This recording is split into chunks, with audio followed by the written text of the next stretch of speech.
Hello, welcome to Miniature Realms. My name's Stuart. In this video I'm going to show you how I painted a Vogelspinne Light Panzermech in just under 2 hours.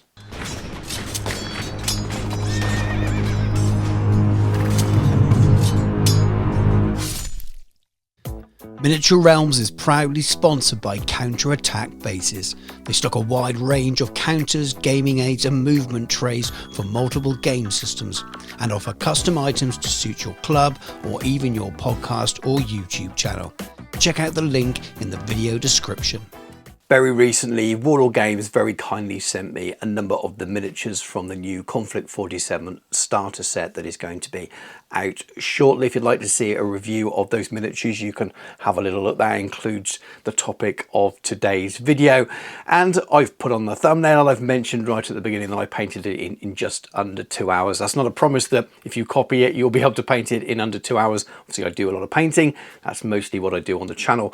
But I do think there are lots of techniques and things that will help you produce really good looking miniatures very quickly. So hopefully you enjoy it. I'll see you on the other side.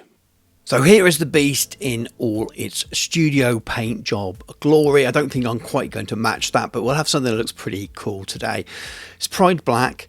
The crew member, the rider, has already been primed and then zenithalled because I'm going to be using some of the new AK contrast style paints on it. But we're going to start with Doom Death Black, Death Reaper and Dungeon Stone Grey. They're all from the Two Thin Coats paint range, and I feel for this I haven't needed to dip into a military set of colours.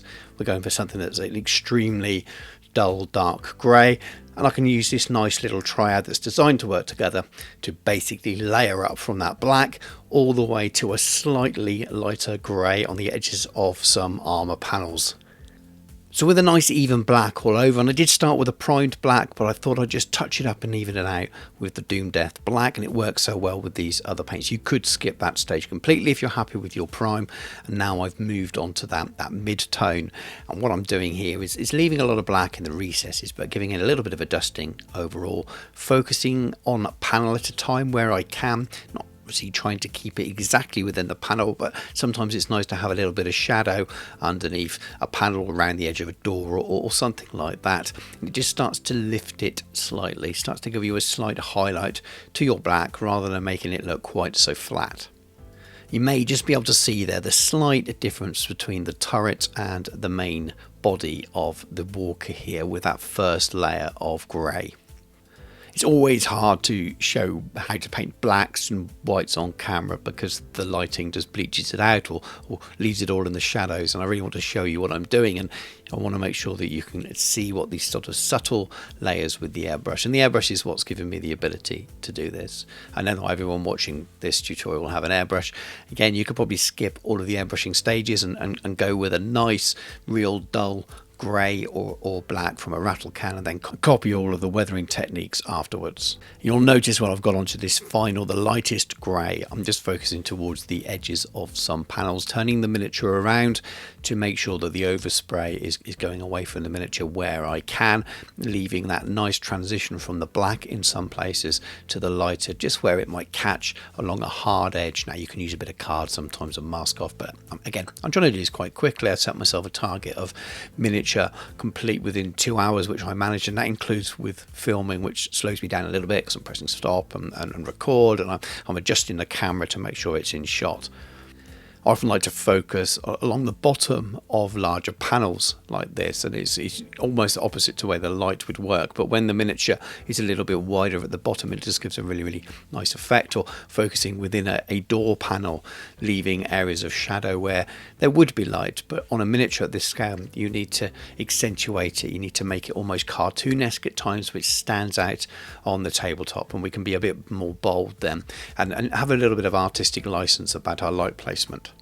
Again, you can see here just a little comparison with the mid-tone on the turret and the final highlights that are on the main body of this vehicle, and I just go along and do the same on the turret itself, focusing again towards the bottom of those panels, leaving it a little bit darker at the top again for that sort of inverted effect, but it just works for some reason.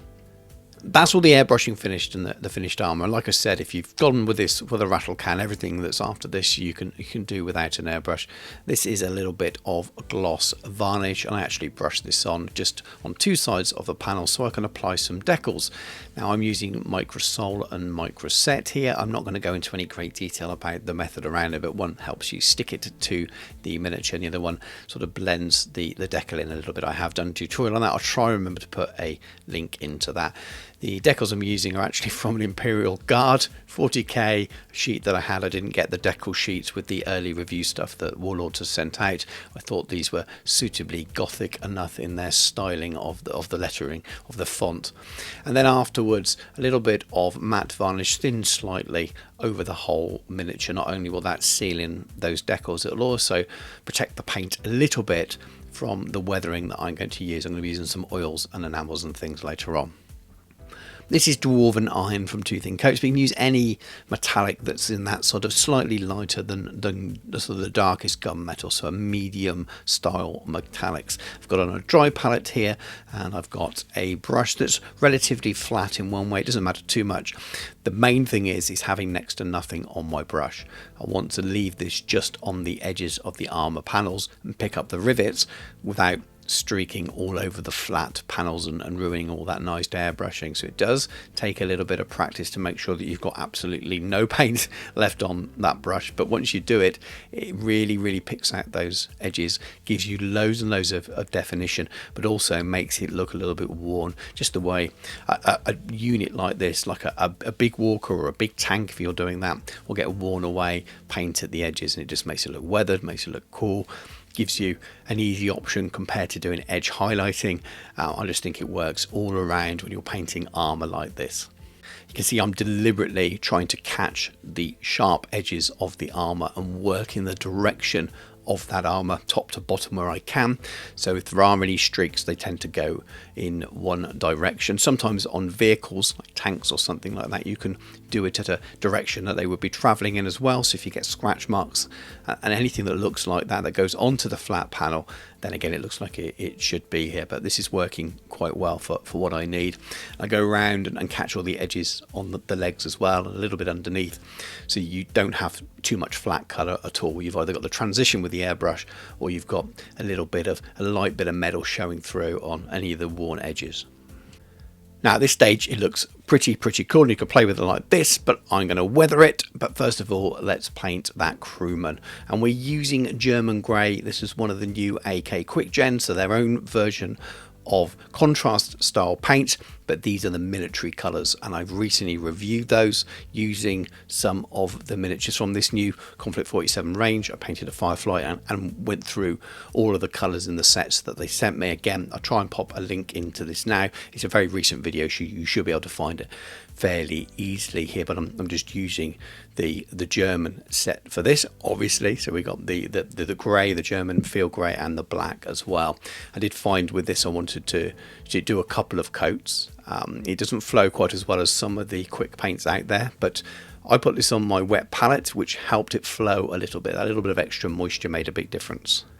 The field grey I'm using just on the gloves and on his cap, just to give it a little bit of a breakup of colour. I'm not too worried about historical accuracy here, because this is completely fictitious, based on an alternative universe, which makes it a little bit easier to play around and do different colours if you should want to. I've used the studio paint scheme as a bit of a guide, really, and it looks from the images that I've seen that this is a slightly different colour that could be one of the many shades of German field grey. Then we got the black as well. I'm using that on his gas mask, on his face mask, and on his headphones as well, his communication.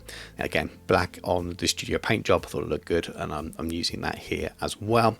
And then the final part here, I'm just using a little bit of camel brown, which is from, I think, the British set. I'm just using that to go around the brown belt around his waist. Barbarian Brawn, Dwarven Skin and Elven Skin is my favourite go-to skin recipe, and I'm not really going to talk an awful lot about it. There's a tiny amount of skin on this miniature, but it's basic layering from dark to light here, focusing on the top of the nose, on the forehead and the brow and the cheekbones, where I think they're pretty much hidden on this miniature as it is anyway. And it's so dark in the shadow of the eyes, I'll just add a little bit of black in there. A really nice quick paint job on this. I'm using a soft artist pencil here just to catch the edges on the metal areas on the kind of gas mask, the face mask, and on the edges of his headphones as well, as if they were a dull metallic, like a blued metal kind of thing. I don't know if they are, but it looks good on this, and it's really, really quick as well, and I'm trying to paint this miniature quickly. A little touch of Iyanden yellow contrast paint over the tiny bit of hair that's showing underneath his cap, and then a very, very quick highlight of Craven yellow from the Two Thin Coats range. A quick touch of AK 3rd Gen grey green, again not too much because it's really light, so I'm just using it to dot on the knuckles on both the hands to show the highlights of the gloves, and then some little very, very subtle highlights on the hat as well. I'm very much using it as little dot highlights or edge highlights there. Then Death Reaper and Dungeonstone Grey, returning to that triad, but the mid-tone and the highlight that we've used on all of the armour on the tank through the airbrushing earlier on. Just using that as the highlights for the clothing, for the jacket, focusing where that highlight is showing through from those contrast style paints, really using that as a bit of a guide just to tidy it up ever so slightly, not trying to spend too much time doing on it and leaving it in all the recesses and just focusing on those top highlights, reinforcing them and lightening them and tidying them up a touch. A little bit of AK Intense White and just using that to pick out the emblems on the collars, and the one on the front of the cap as well is basically a diamond shape with a little dot in the middle, quite easy to pick out. Some AK Red Brown, very, very, very subtle little lines here and there just to highlight the belt. There's hardly any of it showing, and there's already a little bit of a natural highlight showing anyway because we use the contrast style paint. Some Dwarven Iron and some Scabbard Brown for Two Thin Coats, and both for sponging here. So I'm using the sponging tool again. This one's from Knott's Hobbies, and you get sponges with it. There's a link in the video description, and you can order the wooden dry palette that I'm using here as well, and I have been using for all the dry brushing. So go and check those out again. There's a bit of a discount, I think, if you click through the link in there. But you can just use some tweezers and some foam from your blister packs and things if you wanted to. But what I'm doing is sponging on the iron here, and then little patches of the brown. The iron I like to focus mostly around the edges of panels, especially where there's a point where it's likely to be worn or bashed against, and it just gives a little bit more interest. Now, if you've not used an airbrush and you've used a flat rattle can and you've got a flat colour here, or you've hand painted it a flat colour here, maybe you want to add a little bit more of this at times because it's a way of showing a little bit more interest and detail and making those flat panels not look quite so boring and flat. Do a little bit of brown over the decals and things as well, just breaks them up, makes them look like they're painted in or embedded in, or look like they're a little bit more lived in than they would do otherwise. This is an AK Enamel Wash, dark brown. I've got a little bit of AK thinner as well. I've actually got the pot there. I'm using the lid and I've thinned it probably 50-50. And then I've also got the pot open next to me just off camera. I do a little bit of a mix of adding a bit of a thin wash in the recesses and letting it filter, and just add a little bit of grime. And when this stuff dries, it dries a little bit lighter, so it looks like dirt in the recesses, but it also shades for you as well. And then what's off camera, the top of the pot is a little bit stickier and drier. Occasionally I will take some of the paint from there, some of the enamel paint, and just paint that in as a little streak or a stripe or around a panel as well. So you basically get all this ingrained dirt around the panels, some weathered streaks as well, and it just kind of really finishes it off. General rule of thumb is how I'm splashing it on a little bit thicker over larger areas. I will use the thinned wash because it's a filter then and it runs away from those flat surfaces. But if I'm going for the thicker area, I want it to be a streak, or I want to be deliberate and make it a real dark sort of shadow around a particular panel or something like that. So on the legs here, I'm using the thinner mix. When I come onto the side of the turret, I might be using the thicker mix to paint a line down, and I will feather that out and tidy that up later on as well. That's one of the beauties of using oil washes and enamels, that what you paint on now isn't exactly what you're left with. You've still got time to play around with it, wipe it away and change it a little bit. And in this next shot here, you can see me doing that. I'm using a cotton bud or a Q-tip if you're from the United States. And I've just got a little bit of the clean white spirits or mineral spirits, whatever you like to call it. and I've taken the excess off so it's not sort of running wet, and I'm just dabbing away at some of those areas of enamel. It just wipes it away a little bit, blends it in a little bit, and once it's all dry you get this really nice sort of weathered, dirty looking piece of armour that's got some weathered streaks on it where maybe it's rain and it's run down, and it's got extra shadow in there as well, so it's reinforced all your shadows. It's just great stuff. You can play around with this so much. This is more AK product. This is rust streaks. Again, you can use orange oil paint if you wanted to. There's so many different ways of achieving a very, very similar effect. I've thinned this again using the AK thinner, and I'm just applying this kind of a bit like a wash over all these areas on the legs. So it looks like there's a screw there, a thread, and a bit of a mechanical part, which is obviously designed to move the legs. I like the idea that maybe it's a slightly different material, and maybe it's oxidized a little bit being out in the rain, or maybe in the toxic and hazardous environments that the battles are fought in this Konflikt 47 universe. And just like with the streaking I did earlier on, I'm just wiping the excess of this away here, making sure that there's not any solid lines and looks like it's a bit more natural. And once it dries, it will brighten up slightly and look like oxidized rust. This is Dark Earth pigment from AK. Again, they've recently supplied me with a lot of this stuff, so thank you very much to AK. But you can use any brand's worth of pigments. They all do a similar job. I do find the AK stuff a little bit greasier, a little bit oilier, so it sticks on easier, sticks on more. But maybe that's not always good if you're trying to feather it out. But it's perfect for what I'm doing here.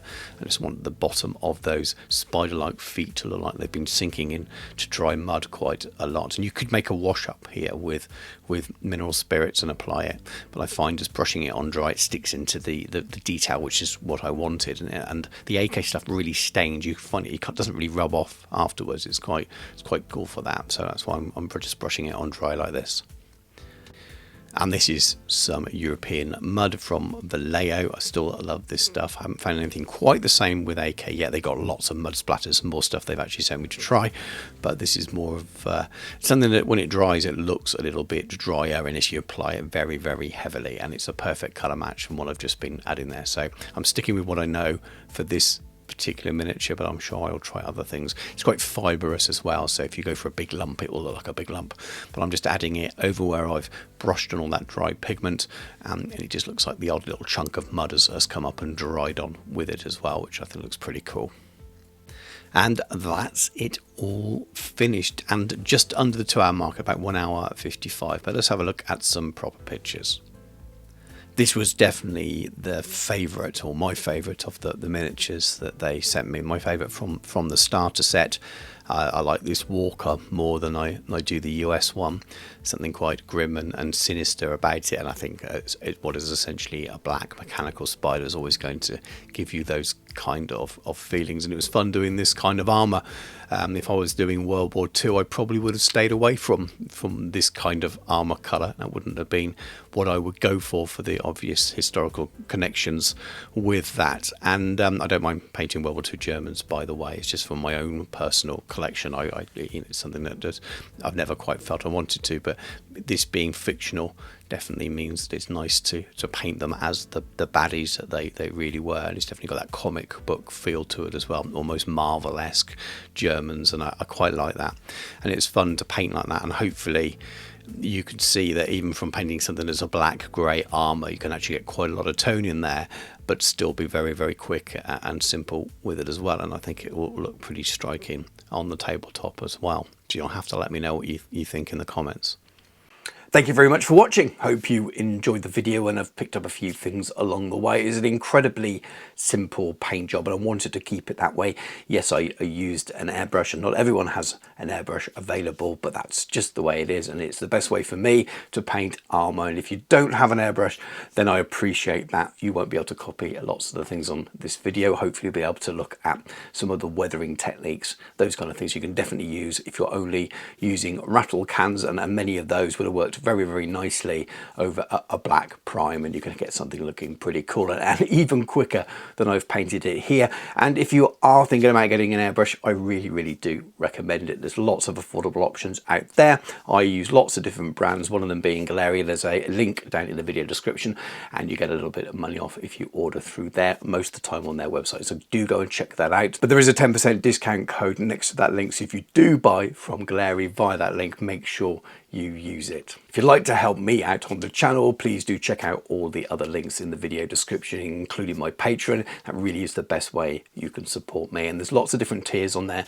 including one-to-one tuition over Zoom, where I can help you with things like this. So if you've liked the video and you think I'd really like some help developing those skills more, then maybe I can help you there. You can buy dice, you can buy a t-shirt. There's links there to support the channel as well. But if you don't want to do any of those things, just dropping a comment below, liking the video and subscribing really, really helps as well. And don't forget to check out my channel sponsor, Counter Attack Bases. Thank you very much for watching. Take care, and I'll catch you soon.